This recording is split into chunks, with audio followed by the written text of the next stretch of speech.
What's up, guys? Welcome to my game room tour for 2011. This is my basement arcade essentially, and rather than doing updates every 6 months or every 3 months or every month, I figured I'd just do one at the beginning of the year and one at the end of the year if I make any changes or major updates to it. So we're going to go through and I'm going to talk about the several arcade machines I own here.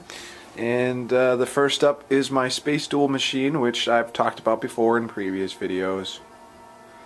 Right now it's running Spartan X. This is a MAME arcade cabinet now, so it used to be an original Space Duel vector-based game, and got it as an empty cabinet, so I went ahead and put a PC in there. Me and my dad actually put together the control panel and everything. Turned out fantastic. Recent addition to this pretty much is the bigger monitor. I believe this is a 20-inch monitor in here now, which looks great. The flashing is only because of the camera itself. It doesn't actually flash on screen like that. And this little kind of manual here, I put this together in Visio, and it just kind of tells you how to get to the menu and everything, what to hold when you want to exit the game, if you want to shut down, what to hit for credits, and what scrolls down through the game. So it works pretty nice. This is running on Maximus Arcade. Artwork on the side here is looking very, very good. The cabinet's held up quite nicely. Here's another cabinet I've covered before in previous videos. This is a Donkey Kong Jr. cocktail cabinet, but as you can see, it is not running Donkey Kong Jr., it is running Donkey Kong. I recently picked up a Donkey Kong board just because as much as I love Donkey Kong Jr., it's just not as good as the original Donkey Kong. So I like both, but I love Donkey Kong. So I picked that up and have been having a lot of fun with it. Not going for the world record or anything, so don't expect any videos like that, but regardless, it's tons of fun to play and pretty easy to swap out, though you do have to be careful of some of the different boards that lurk out there. Next up, you're looking at my two pinball machines, and we'll start with the Swinger pinball machine first that I've done multiple fixings on and cleaning up, both solo and by help with my dad.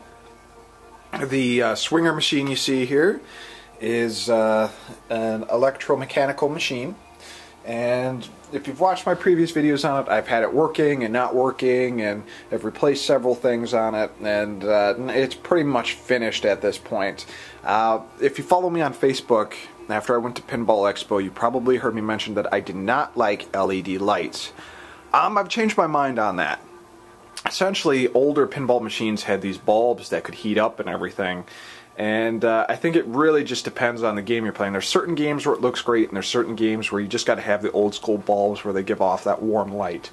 But for these two particular games, LEDs are really, really awesome, and I can't go back on them on this, because even though the Swinger has a warmer light look to it when you use the old school bulbs, the condition of this game just really can't take the old bulbs anymore. But this is what the machine looks like with LEDs in it. You can always look at my old videos to kind of compare the difference to it.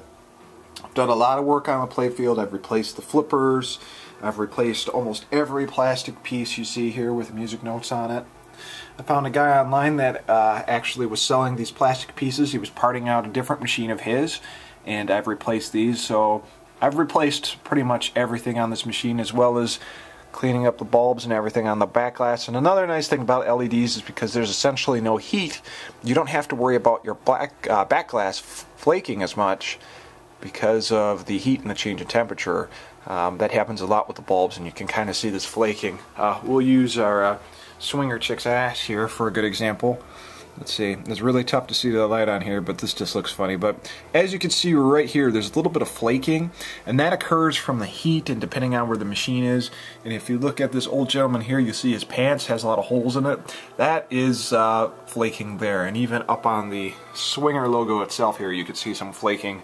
Those old bulbs heat up so quick that it just doesn't do justice to keep those things on and have it burn the back glass painting more. I can't say back glass, wow.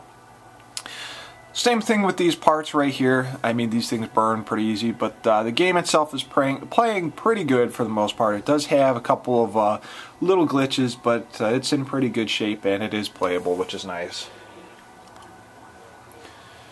Then we move over to our Ballet Black Pyramid here, which before I jump over to that, I should mention that I did replace the legs on this machine too. The legs were pretty bad on it.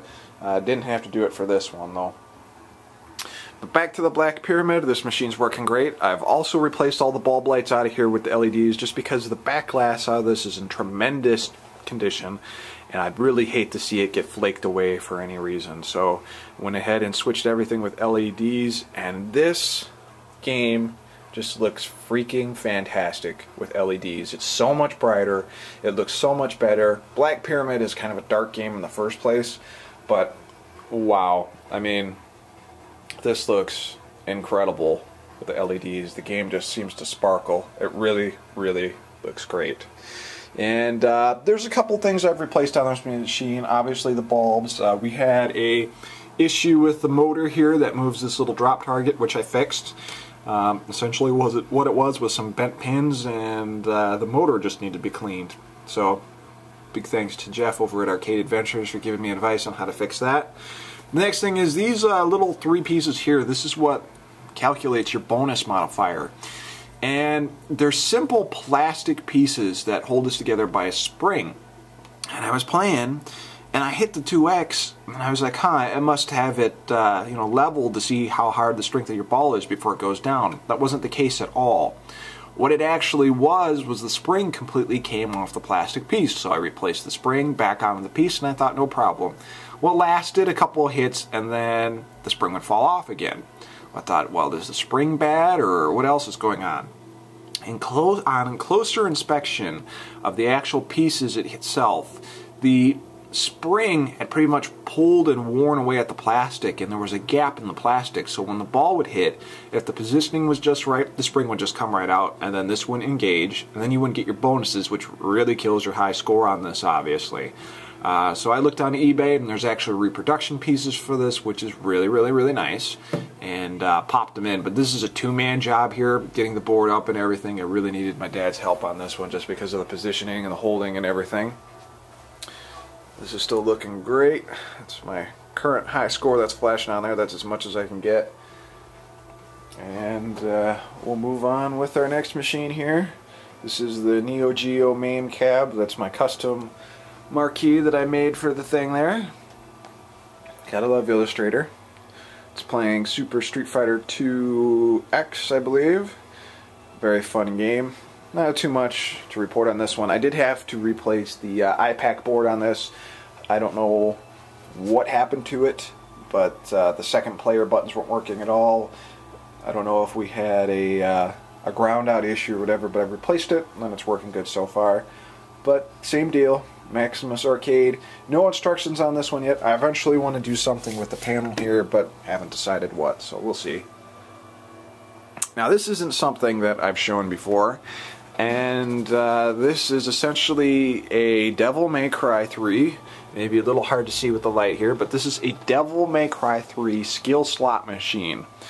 And it's completely my wife's fault for me buying this thing, and I mean that all in good humor, but she said that the next machine I should buy should be a slot machine. And I gotta be honest with you, there's not a lot of slot machines that really stand out to me.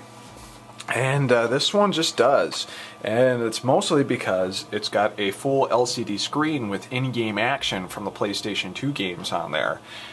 Mostly just Devil May Cry 3, but as you're playing the slots, there's actions and everything else that'll go with the cutscenes along with your actual spins, which is pretty cool. I've played this thing for like 2 hours straight, and I still haven't seen all the scenes on it. I took my little Dante statue on the top here and took him out of the upstairs game room and put him down here because it just kind of makes sense. It's got the coin slots here where you cash out your slots and everything. The machine works great. The one thing about the machine though is that because it was made for a casino, it's incredibly loud. So I had to install 2 pots pans to actually turn down the volume of it. Did some soldering there with my dad. Not a good solderer, unfortunately. I'm getting better at it now that I have a digital solder. But we installed 2 pots on there, and now you can adjust the sound, and now you won't go deaf when you're trying to play it. I guess I'll play a quick round for you guys. Let me grab some tokens here. I may upload it as an outtake, but when I filmed this machine originally before I got my recent cab, this thing aired out on me, and I was cleaning out the coin cabinet, and right on the video it started shooting coins at me. It was pretty funny. I'm going to do that as an outtake. So the story of me getting to this, I went to the Pheasant Run amusement show, and was looking around. I was looking at a couple arcade machines that I went into the next building, and I saw this, and the price was right for it, and I couldn't beat the price for it at all, so I had to pick it up. And upon thinking if I've ever seen this machine before, I realized that I saw it on Luke Morse's channel once. I don't know if he still has it, but regardless, it's a fun machine. So I'll do a quick pull here. So pardon the camera shakiness, folks, but you pull this, got Dante walking around, and then you hit these three corresponding buttons to actually stop. So nothing.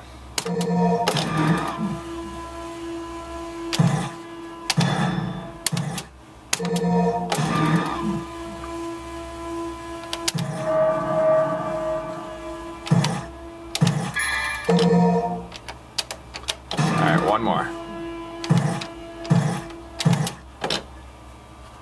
Very addicting. I'd have to set the camera up for a while so you can see all the different cutscenes, but it's a blast. Next up is my Project Monkey Juice cabinet.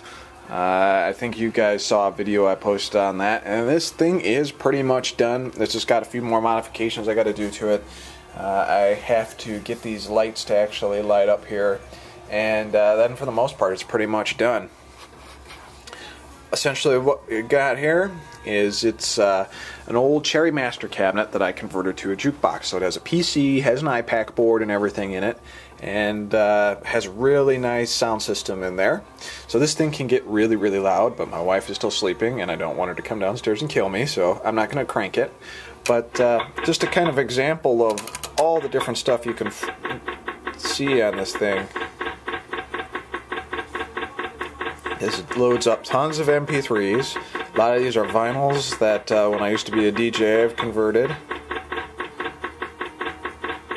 And you could go through the whole thing, do random playlists, and it just sounds nice. It's a real blast. I'll post a more detailed video on this later, but it was a really fun project machine to put together. And finally we'll talk about the machine I have over here, which is my recent addition. Got this for free. You can't beat free. And the quick story is I had a client that needed something modified, and I modified for him. And he had this cabinet sitting here. And I asked him how much he wanted for it, and he said he just wanted to get rid of it. And that's exactly what happened. So I got paid my money, and I got a Street Fighter cabinet out of the deal. I have Street Fighter 2 Hyper Fighting in it.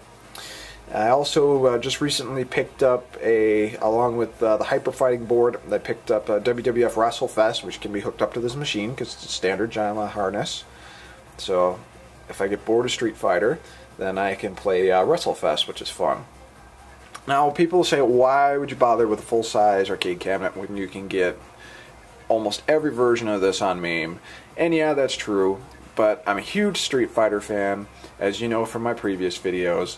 And it just felt right picking up a machine for this, and you can't say no to free. As far as any cleanups, there's a couple buttons I may replace just because they're kind of dirty. The one player button there is kind of worn away. That's a quick fix. But otherwise, cosmetically, this machine looks really, really good, and it plays nicely.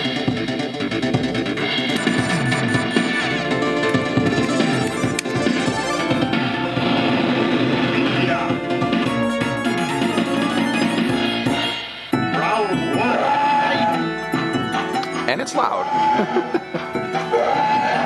So that's my latest addition. I guess one other thing I may replace will be the decals here because they're a little faded. But just to kind of step back, that is my arcade for 2011.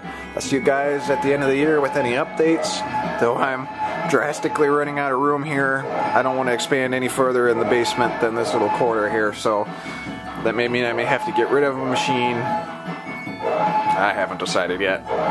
But that's it for all, Jesus. That's it for all night. Wow. I'm shutting up now. Peace.